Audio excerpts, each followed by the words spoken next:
तो नमस्कार दोस्तों, कैसे हैं आप सब। आज भाई देखो कुछ तो पढ़े, देखते हैं भाई, देखते हैं। और यार पिछली बार ये एनएटी पे छोड़ गए थे, नेटवर्क एड्रेस ट्रांसलेशन पे। तो यार ये तो मेरा तो पढ़ा हुआ है। एक वैसे सिंपल ये बात बता देता हूँ। लेट्स से फॉर एग्जांपल आपकी बहुत बड़ी ऑर्गेनाइजेशन है, यहाँ पे 6000 कंप्यूटर रखे हैं, ऐसे ऐसे ऐसे ऐसे बहुत सारे कंप्यूटर रखे हैं, नेटवर्क से कनेक्टेड हैं, सबकी कुछ ना कुछ इंटरनल आईपी होगी 172.18.1.1। बत्ती का भाई समझ नहीं आता भाई। भाई आ गई। हाँ तो अपना ये, हाँ यही ठीक है। बहुत सारी मशीनें से 1.1 1.5 होगा, 7.5 होगा, 12.10 होगा। अबे यार ये बत्ती बहुत हरामखोर है। आ गई यार, फाइनली बत्ती आ गई भाई। तो मैं कह रहा था, हाँ सपोज आपकी कंपनी है, बहुत सारे एड्रेस हैं आपके पास। अभी एक्सटर्नली आपको इंटरनेट से कनेक्ट करना होगा, आपको कोई आईएसपी होगा, और यहाँ पे कोई ना कोई आपका इंटरफेस होगा, नेटवर्क इंटरफेस होगा, रूटर होगा, कुछ ना कुछ होगा। तो अभी ये जो इंटरनल इंडिविजुअल एड्रेसेस हैं, सपोजिटली या मशीन के एड्रेसेस हैं, यहाँ से आईएसपी लाइक सर्वरों से लाके डेटा दे रहा है। अभी ये जो एड्रेसेस है ना इंटरनल वाले, तो IPv4 की रेंज आपको पता ही है, 4 बिलियन होती है, 4 बिलियन एग्जॉस्ट हो चुकी है। तो these addresses are no longer unique. तो ये यूनिक नहीं है। अभी हो सकता है इस एड्रेस के 1000 और कंप्यूटर पूरी दुनिया में। तो हम लोग करते क्या हैं कि जो ये इंटरनल अपने कंपनी वाले एड्रेसेस होते हैं, इनको प्राइवेट रखते हैं। These are private to our organisation. और जो बाहर अपना आउटवर्डली शो हो रहा होता है आईएसपी को एड्रेस, इन सारे 6000 कंप्यूटर्स के लिए केवल एक एड्रेस होगा, लेट्स से 10.15.12.1, है ना। So that's where your network address translation comes in. ISP के पास सारा ट्रैफिक तो इस एड्रेस से जा रहा है, बट द थिंग इज कि जब वो वापस भेजेगा यहाँ पे, तो how do your router know, उसे कैसे पता कि भाई ये अपना कहाँ से कौन से कंप्यूटर को ट्रैफिक देना है जो वापस आ रहा है। एक आदमी ने google.com रिक्वेस्ट किया, एक आदमी ने yahoo.com रिक्वेस्ट कर लिया। अभी दोनों के पैकेट्स ऐसे साइमल्टेनियसली आ रहे हैं, तो कैसे पता आपके रूटर को कि कौन से कंप्यूटर को गूगल का ट्रैफिक दे रहे हैं, कौन से कंप्यूटर को याहू का। That's where network address translation comes in. Private IPs, इसका एक टेबल बनता है, एनएटी टेबल होता है। तो कौन सा अपना प्राइवेट एड्रेस कौन से प्राइवेट पोर्ट पे आ रहा है, और कौन से एक्सटर्नल एड्रेस और कौन से एक्सटर्नल पोर्ट पे भेजना है, इस चीज का टेबल होता है एनएटी टेबल। और प्रोटोकॉल कौन सा यूज हो रहा है, ये 5 कॉलम होते हैं एनएटी के टेबल में, ठीक है। सिस्को का एक कोर्स होता है CCNA नाम का, उसमें ये चीज बहुत डीप में पढ़ाई जाती है। तो क्या होता है मैं बता देता हूँ शॉर्ट में। आपका कंप्यूटर है, ये रूटर है, और ये आपका बाहर आईएसपी है। रूटर के पास भी कुछ ना कुछ पोर्ट होंगे ना, पोर्ट होते हैं। So if the traffic is coming from 1.1 and private port 1400, so the router knows कि अगर यहाँ से ट्रैफिक आ रहा है तो मुझे 25.1.1.1 पे ट्रांसमिट करना है एड्रेस, एंड पोर्ट नंबर 80 पे। सो ये स्टेबल से रूटर देख के ट्रांसमिट कर देता है बहुत इजीली। और अगर यहाँ से कोई ट्रैफिक आ रहा होगा तो उल्टा यहाँ पे भेज देगा। As simple as that. बहुत इसको डिटेल में नहीं देखेंगे, अभी आ जाते हैं IPv6 पे। इसकी जो एड्रेसिंग स्कीम होती है IPv6 की, it is 128 bits long. So 2 to the power 128, मतलब इतने थियोरेटिकली इतने एड्रेसेस हो सकते हैं। Obviously much larger than 4 billion. अच्छा ये अपना दिखते कैसे हैं, वैसे तो आपने देखे ही होंगे, बट बता देता हूँ। 1 2 3 4, 4 बाइट्स। 4 बाइट्स के कितने, 8 खांचे, यानी कि 4 बाइट्स का एक खांचा, 2 3 4 5 6 7 8। तो ये होगा एक IPv6 एड्रेस, जैसे कि FDEC:0074:0101, ऐसे करते करते FF समथिंग लाइक दिस। ये एक IPv6 एड्रेस होगा। वेल एक्चुअली एक मिस्टेक है। This is 2 bytes, sorry this is not 4 bytes, this is 2 bytes. 2 bytes मतलब कि 16 बिट्स। तो 1 2 3 4 5 6 7 8, ठीक है। ये हो गया एक बाइट।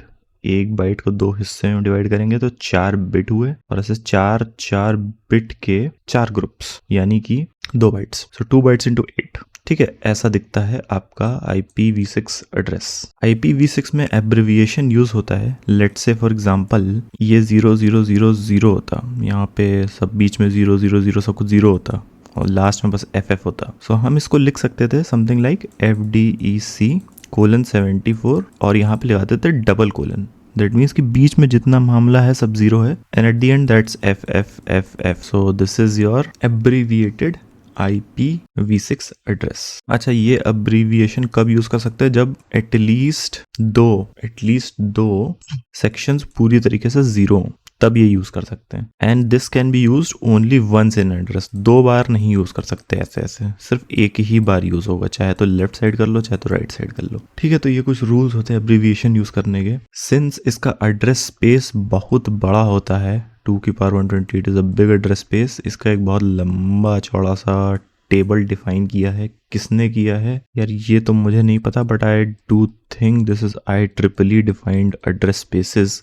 तो उन्होंने एड्रेस स्पेसेस डिफाइन कर दी कि भाई यहाँ से लेके यहाँ तक ये जो रेंज है इसमें कुछ नहीं चलेगा, इट इज रिजर्व्ड एड्रेसेस।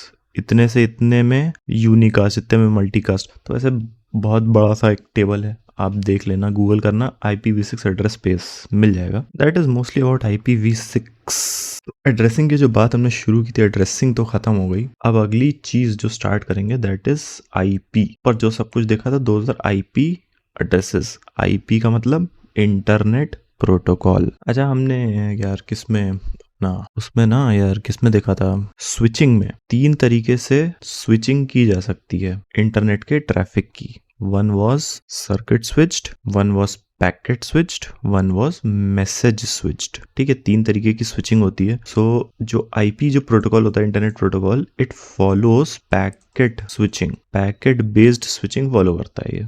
ठीक है। अच्छा, हमने क्या देखा था कि ये जो अपना डेटा लिंक लेयर है, it is responsible for hop to hop delivery, और जो अपना नेटवर्क लेयर है it is responsible for source to destination delivery, है ना। जो डेटा लिंक लेयर पे पैकेट स्विचिंग होती थी, हमने क्या देखा था, it first creates a whole path, वो पूरा पाथ क्रिएट करता था। उसके बाद it use to send data from hop to hop to hop to hop, उसके बाद वो डेस्टिनेशन पहुंचता था। IP में as this protocol is completely connectionless, मतलब कि आपको वो नहीं पता कि एग्जैक्ट रूट क्या है। एग्जैक्ट रूट आपके नीचे के डेटा लिंक लेयर के डिवाइसेस को पता होगा। It just knows the source, it just knows the destination and connectionlessly transmits packets from one source to the destination. वैसे नीडलेस टू से, जैसे अपना एक कोई पर्टिकुलर डेटा है, इसको अगर हम पैकेट्स में डिवाइड करते हैं और भेज देते हैं नेटवर्क के ऊपर, तो नेटवर्क लेयर जो है उसको ये आइडिया नहीं है कि ये पैकेट इससे रिलेटेड है या ये पैकेट इससे रिलेटेड है।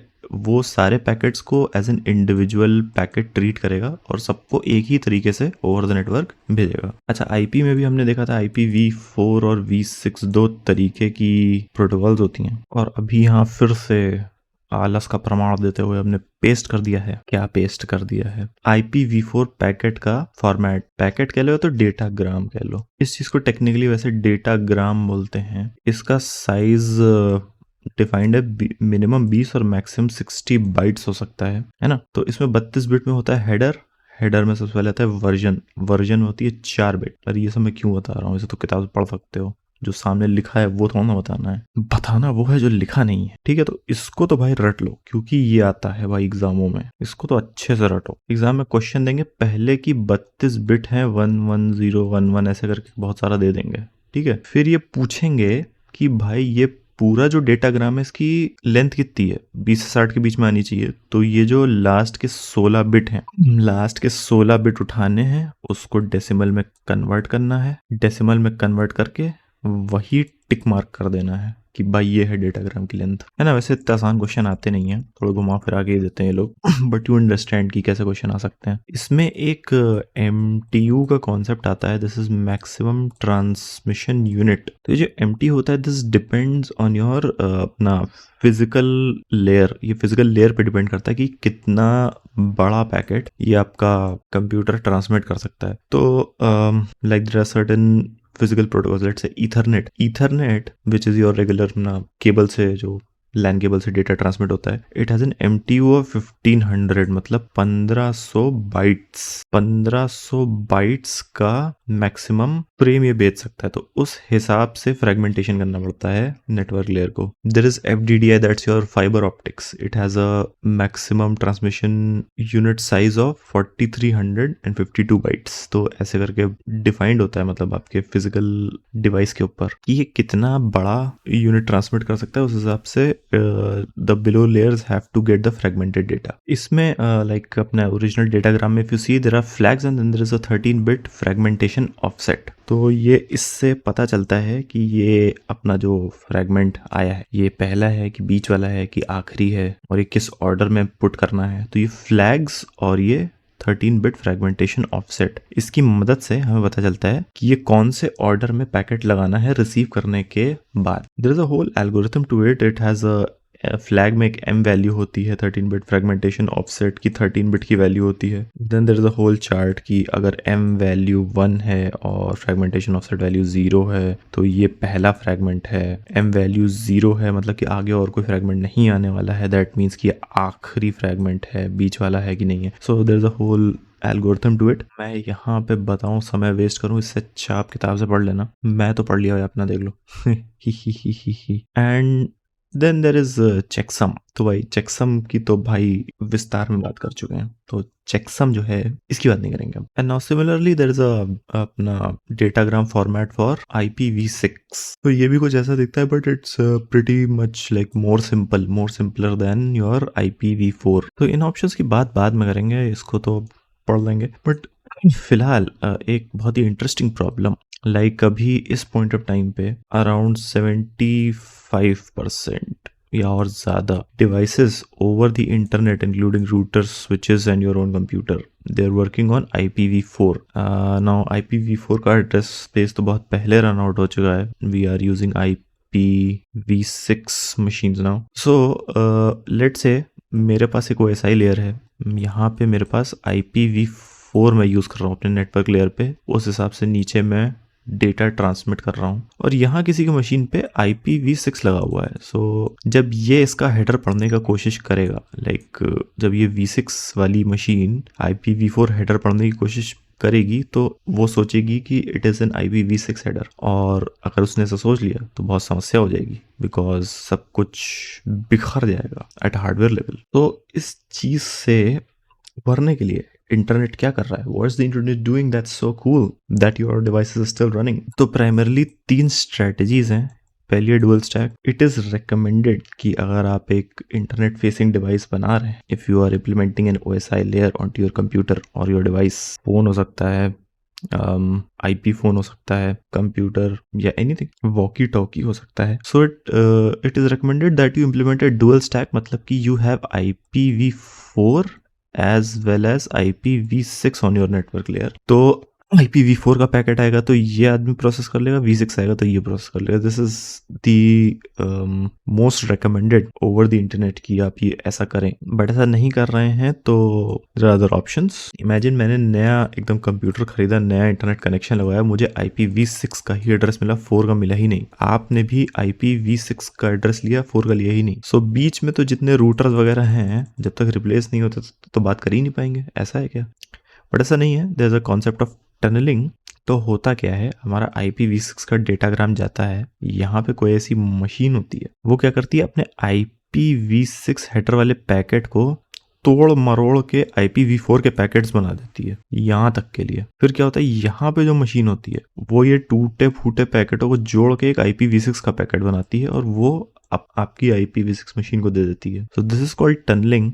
मतलब गया यहाँ से IPv6 का पैकेट, निकला यहाँ से IPv6 का पैकेट, बट बीच में क्या हुआ उसके साथ किसी को नहीं पता, बट लेकिन पहुंच गया। सो दिस इज अ टनल, तो इसको टनलिंग बोलते हैं। एक और तरीका होता है जिसको बोलते हैं हेडर ट्रांसलेशन। ये जो हमने किया, ये IPv6 वाले हेडर को तोड़ मरोड़ के कई सारे IPv4 के पैकेट बना लिए। इसमें हेडर ट्रांसलेशन में क्या करते हैं कि एक ही पैकेट होता है, उसकी IPv6 वाली लेयर मिटा के IPv4 की लेयर लगा देते हैं यहाँ पे, और इसको एज इट इज भेज देते हैं आगे। सो लेट्स से मेरे पास V6 का कंप्यूटर है और आपके पास V4 का, तो यहाँ से डेटा आएगा, जो लास्ट वाला हॉप होगा यहाँ पे ये आदमी क्या करेगा, ये स्वैप कर देगा नेटवर्क लेयर पे जो भी माल मसाला है यहाँ पे, इसको स्वैप करके V4 वाली मशीन को दे देगा एज इफ की V4 से पैकेट आ रहा है। ठीक है, तो ये कुछ टेक्निक्स हैं that are currently being followed all over the world. तो ऑल ऑफ योर अपना internet protocol was about IPv4 and V6। इनके डेटाग्राम्स कैसे दिखते हैं, ये सारी चीजें कैसे काम करती हैं, दैट वाज ऑल। ठीक है, इसके आगे हम लोग कुछ पढ़ेंगे बड़ी इंटरेस्टिंग प्रोटोकॉल्स एंड स्टफ। वापस आ जाते हैं भाई। सो कुछ इंटरेस्टिंग प्रोटोकॉल्स एंड स्टफ पढ़ेंगे इसके बाद। उसके बाद error reporting, multicasting, delivery, forwarding, routing, ये सब पढ़ेंगे इसमें, इसीलिए इस लेयर में यही सब होता है। तो चलो फिर निकलो यार तुम लोग।